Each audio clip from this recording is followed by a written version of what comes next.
Sentence de Yahya Muaz Razi.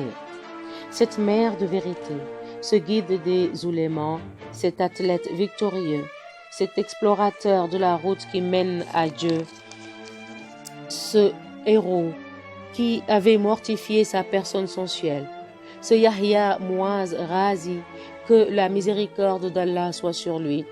Il était consommé dans la science et vivait continuellement dans la crainte du Seigneur très haut.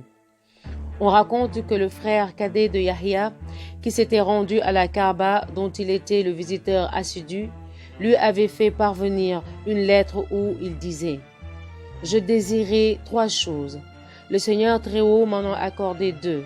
Puisse-t-il m'accorder la 3e? Je souhaitais de posséder une bonne maison. Il m'en a donné une comme la Kaaba, qui l'emporte sur toutes les maisons du monde. Je voulais un serviteur pour m'assister.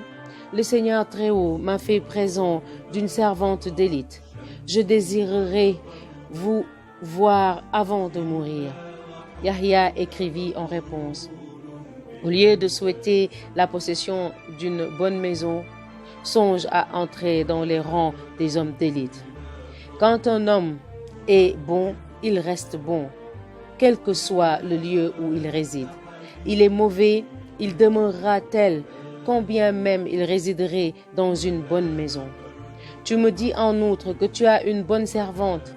S'il y avait en toi des sentiments généreux, jamais tu ne te ferais servir par une créature qui est au service du Seigneur très haut. Il faut que tu te serves toi-même. Qu'as-tu besoin d'un domestique? Enfin, ajoutes-tu, je désirerais voir ta figure. Si tu connaissais le Seigneur très haut, jamais tu ne parlerais de moi.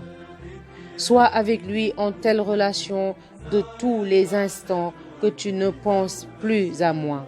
Si tu connais Dieu, qu'as-tu à démêler avec moi? Si tu ne le connais pas, quelle utilité peux-tu retirer de moi?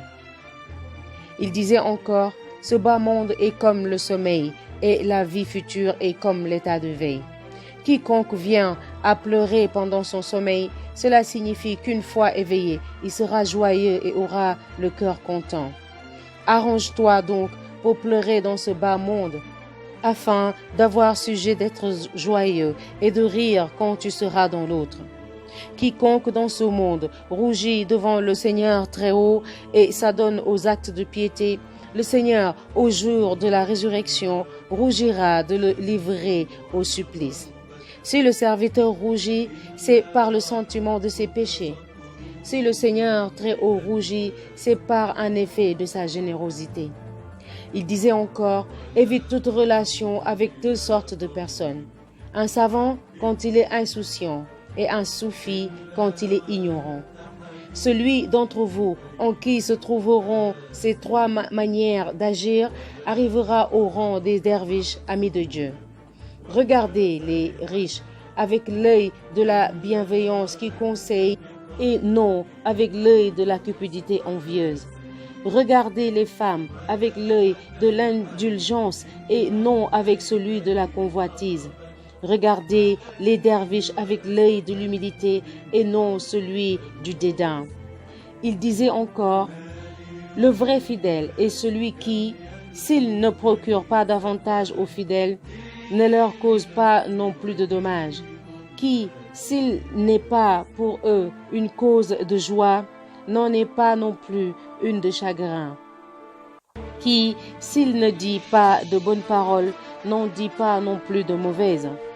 Je trouve bien étrange les gens qui évitent de manger des choses malsaines de peur de se faire mal et qui, ne s'abstenant jamais du péché, ne mettent pas leur personne à l'abri des châtiments du Seigneur très haut.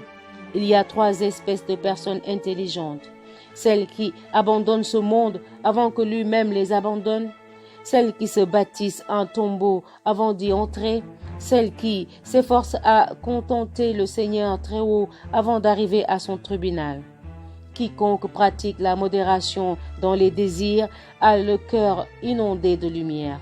Celui qui mange beaucoup a le cœur rempli de ténèbres et brûle au feu de la convoitise.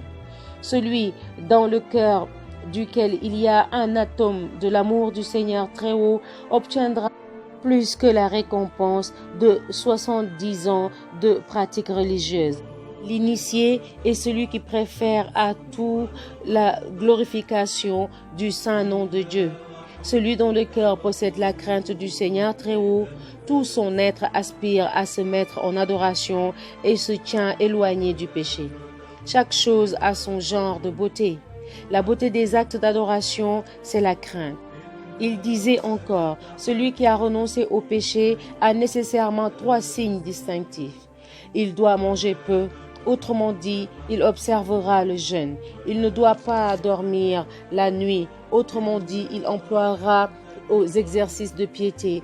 Il doit parler rarement le langage de ce monde, c'est-à-dire, il doit s'occuper exclusivement de bénir le nom du Seigneur très haut. Quiconque se complaît dans le Seigneur très haut se complaira en lui. Comme on lui demandait demain, au jour de la résurrection, quel sera le cœur qui se trouvera le plus à l'abri de la crainte? Celui-là sera le plus à l'abri de la crainte, répondit le cher, qui aujourd'hui est le plus timoré. Mon Dieu, disait-il, pardonne-moi mes péchés par un effet de ta générosité. Mon Dieu, si la multitude de mes péchés me fait craindre ta justice, la grandeur de ta miséricorde me fait beaucoup espérer en toi.